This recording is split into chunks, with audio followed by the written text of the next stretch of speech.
আজ মুর্শিদাবাদের বাবরি মসজিদে দ্বিতীয় জুম্মার নামাজেও লক্ষ লক্ষ মানুষের ভিড়। তবে আজকে সরিষার জমির পর এবার গমের জমি নষ্ট হলো। এই নিয়ে কি বললেন হুমায়ুন কবির এবং সাধারণ মানুষ, জানাবো আপনাদের।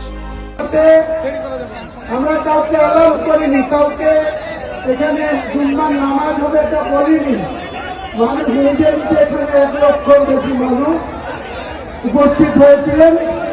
আমাদেরকে দুবার নামাজ পড়তে হয়েছে জায়গার অভাবে, জায়গার সংকুলনে। আজও একই অবস্থা হয়েছে। আজকে প্রায় 2 লক্ষ মানুষের উপস্থিতি হয়েছে গোটা রাজ্য থেকে, ত্রিপুরা, আসাম, বিহার, ঝাড়খণ্ড, নদিয়া, উত্তর 24 পরগনা, দক্ষিণ 24 পরগনা, হাওড়া, হুগলি, কুচবিহার, উত্তর দিনাজপুর, দক্ষিণ দিনাজপুর, মালদা, মুর্শিদাবাদ তো আছে।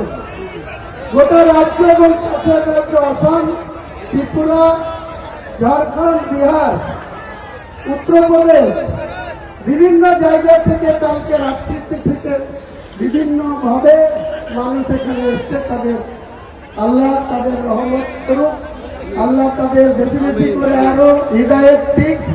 এটাই আপনাদের কাছে আমার বলা। আজকে উচ্ছৃঙ্খলতা করবেন না। এটা প্রথম জামাত হয়ে যাবে ঠিক 12:30টায় প্রথম জামাত হবে, তারপরেই কোনো একটাই শেষ হয়ে যাবে, তারপরে আবার একটা জামাত এখানে হবে। সবাই সুশৃঙ্খল ভাবে নামাজটা পড়বেন। ইসলাম শান্তির জাতি, আমরা যেন কোনো ইসলামকে কোন রকম ব্যথা পাক, আঘাত পাক, সেটা কোনো কাজ করব না। পাশাপাশি আমাদের ধর্মটা আমরা যেমন পালন করব, অন্যান্য ধর্মাবলম্বী মানুষের প্রতি আমাদের শ্রদ্ধা থাকবে।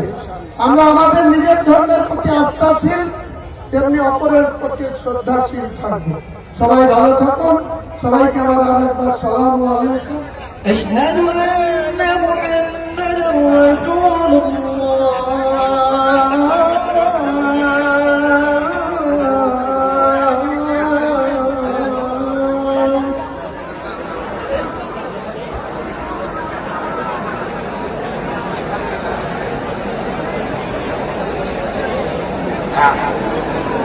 আপনারা অস্থির হবেন না, খুব শান্তির সাথে চলাফেরা করুন।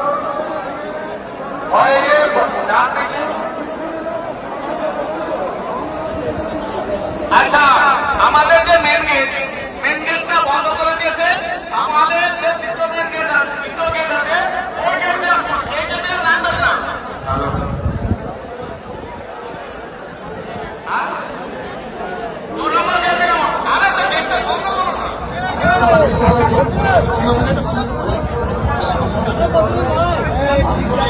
গমের জমিটা পুরোপুরি একদম নষ্ট হয়ে গেছে, কারণ তারা এতটাই মুসলিম ধর্মাবলম্বীদেরকে বিশ্বাস করে এবং তাদের জন্য জমিটা এগিয়ে দিয়েছেন। কি বলবেন তাদের? তারা কি নামাজ পড়ুক, সেখানে চাষি নাকি?